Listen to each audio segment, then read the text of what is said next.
شوق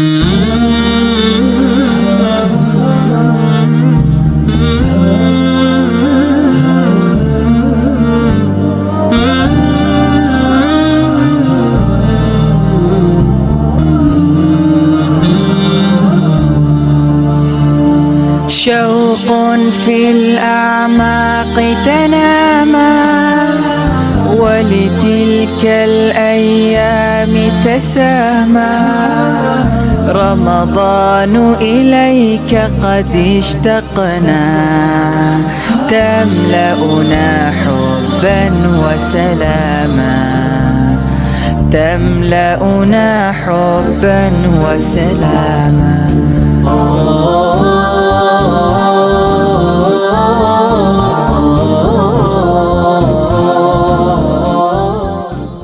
Alhamdulillah wa usalli wa usallimu ala rasulillah wa ala alihi wa sahbihi wa man tabi'ahu ila yaumil qiyamah. Amma ba'd. Alaikum bitaqwallah la'allakum tuflihun. Wa qala subhanahu fi kitabihil karim wa huwa asdaqul qailin alim. A'udzu billahi samiil alim. Wa min ayatihi an khalaqakum min turabin thumma idza antum basyarun tantasirun. Hadirin yang dirahmati Allah, Allah Subhanahu wa ta'ala menciptakan manusia dari tanah sebagaimana firman-Nya dalam surat Ar-Rum ayat ke-20, yang mana tadi dalam di mukadimah telah dibacakan. Dari tanda-tanda kekuasaannya, Dia telah menciptakan manusia dari tanah, tiba-tiba menjadi manusia yang berkembang biak di mana-mana. Hadirin yang dirahmati Allah Rabbul Alamin,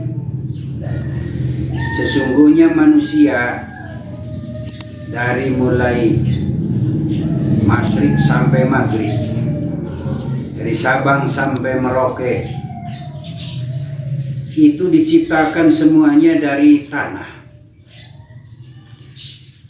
Maka salah seorang aulia Allah menyampaikan amanah kepada anaknya, Sayyid Luqman rahimahullah, qala ya bunayya innan nasa salasatu aslasin thuluthun lillah wa thuluthun li nafsi wa thuluthun lidud. Wahai anakku, sesungguhnya yang ada di manusia itu ada 3/3. Yang per-3 itu dibagi 3. 1/3 akan kembali kepada sang pencipta alam, yakni Allah Rabbul Alamin. 1/3 lagi kembali kepada dirinya manusia. 1/3 lagi akan menjadi cadangan makanan cacing tanah. Hadirin yang dirahmati Allah, 1/3 akan kembali kepada sang pencipta alam semesta. Bagaimana dan macam mana? Amma raji'un lillah fa umruhu. Maka 1/3 yang kembali kepada sang pencipta Allah Rabbul Alamin adalah ruh. Ruh yang ada di manusia itu akan kembali satu saat kepada Rabbul Alamin melalui kematian.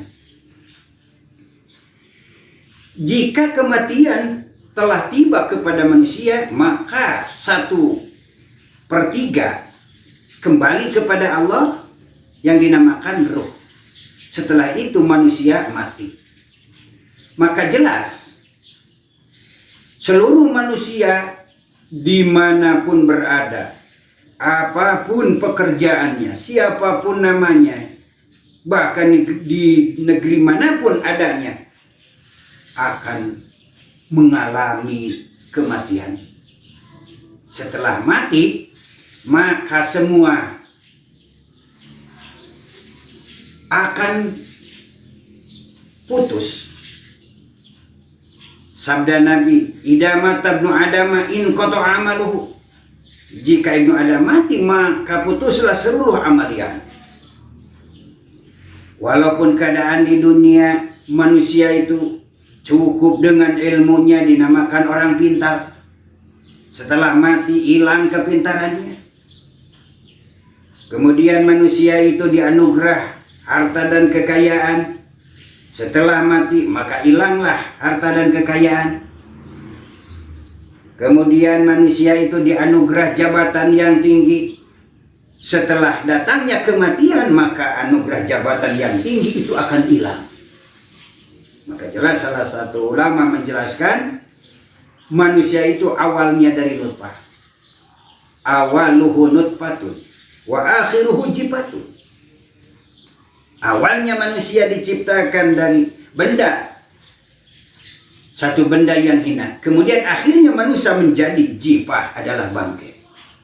Maka oleh karena itu, apa arti manusia walaupun jabatannya tinggi, kekayaannya melimpah, kemudian ilmunya tinggi,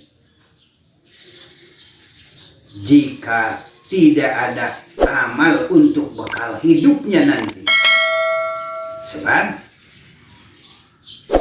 malaikat Jibril berkata kepada baginda alam Rasulullah sallallahu alaihi wasallam, qala ya Muhammad ish ma syi'ta fa innaka mayyitun. Satu itu. Yang kedua, wahbib ma syi'ta fa innaka mufariqu.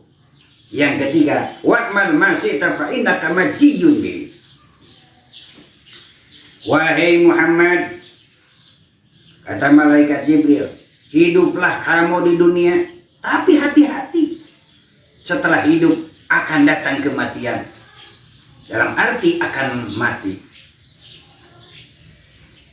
Begitu hitab dari malaikat Jibril kepada baginda Allah Muhammad sallallahu alaihi wasallam, karena khitabun li jami'i ummati, bahkan sampai kepada kita sebagai umatnya. Setelah kita hidup maka jelas kita akan ada kematian. Isma syi'ta fa innaka mayyitun. Hiduplah manusia di dunia, tapi hati-hati, setelah hidup akan datang kematian. Kalau misalkan salah satu pertanyaan, bagaimana Pak Ustadz ini, kita harus takut dengan kematian atau bagaimana? Jawabannya, tak usah takut dengan kematian, tapi kita harus mempersiapkan bekal. Mana bekal kita setelah mati nanti? Itulah kenapa bicara begitu. Allah berfirman, Qul innal mauta alladhi tafirruna minhu fa innahu mulaqikum. Firman Allah, katakanlah Muhammad, sesungguhnya mati itu yang kamu lari dari kematian, yang kamu takut dari kematian, sejauh-jauhnya lari dari kematian, fa innahu mulaqikum, sesungguhnya mati itu akan menjemput kamu. Nah ini, janganlah takut dengan kematian, tapi harus kita pandai mempersiapkan bekal setelah mati nanti. Itulah 1/3 yang akan kembali kepada Allah adalah ruh. Setelah ruh kembali kepada Allah melalui kematian, maka yang kedua 1/3 yang akan kembali kepada jiwanya manusia pribadi. Amma raji'un li nafsihi fa'amaluhu. Maka 1/3 yang akan kembali kepada jiwanya masing-masing, fa'amaluhu, adalah amalnya, adalah pekerjaannya, adalah upayanya, adalah usahanya manusia, tentunya akan kembali kepada dirinya masing-masing. Firman Allah, wa man jahada fa inna ma yujahidu li nafsi fa inna Allaha ghaniyyun 'anil 'alamin. Sesungguhnya siapa yang bekerja maka hasil pekerjaan itu untuk dirinya sendiri. Orang mengerjakan sholat, hasilnya bagi orang yang sholat. Orang mengerjakan puasa, hasilnya bagi orang yang berpuasa. Orang membaca Quran, bagi orang yang membacanya. Bagi membaca sholawat, orang yang membaca sholawat, hasilnya untuk orang yang membaca sholawat. Maka apapun pekerjaan, sekecil apapun, maka jelas amaliyah yang akan kembali kepada dirinya pribadi. Pandai-pandailah beramal. Seterusnya, sabda malaikat Jibril kepada baginda alam Rasulullah SAW, wahbib masyita fa innaka mufariquh. Wahai Muhammad, cintai apa yang kau cintai. Tetapi hati-hati, apa yang dicintai olehmu akan berpisah denganmu. Itulah peringatan bagi kita sekalian muslimin, bagi kita sekalian umat Islam. Setelah kita mencintai apa yang dicintai, kita sunatilah mencintai perempuan-perempuan, kita sunatilah mencintai anak-anak, kita sunatilah mencintai harta yang banyak, kita sunatilah mencintai hewan ternak, kita sunnah mencintai sawah ladang. Tetapi satu saat itulah kecintaan akan berpisah. Apa yang akan dibawa? Cuman amal yang akan dibawa. Dari mulai amal yang bentuknya wajib maupun amal bentuknya sunnah. Dari sholat yang wajib, sholat yang sunnah. Haji yang wajib, haji yang sunnah. Zakat yang wajib, zakat yang sunnah. Puasa yang wajib, puasa yang sunnah. Itulah hasil yang akan kembali kepada dirinya. Dilalahlah dia menjadikan taukid kepada orang yang beramal. Faman ya'mal mithqala dzarratin khairan yarah wa may ya'mal mithqala dzarratin syarran yarah. Itulah penjelasan firman Allah untuk menjadikan taukid bagi orang yang beramal. Jelas-jelas apa arti kita kekayaan jika tidak mempunyai amal? Apa arti anak yang banyak jika kita tidak beramal? Apa arti sawah ladang yang terbentang luas jika tidak beramal? Apalagi kita mempunyai kendaraan yang mengkilat jika kita tidak beramal. Sebabkan amal yang akan bermanfaat bagi kita sekalian.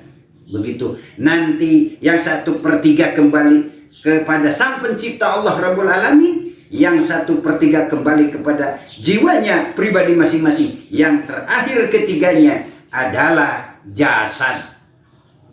Amar roji'un lidudi, 1/3 yang akan menjadi cadangan makanan cacing tanah.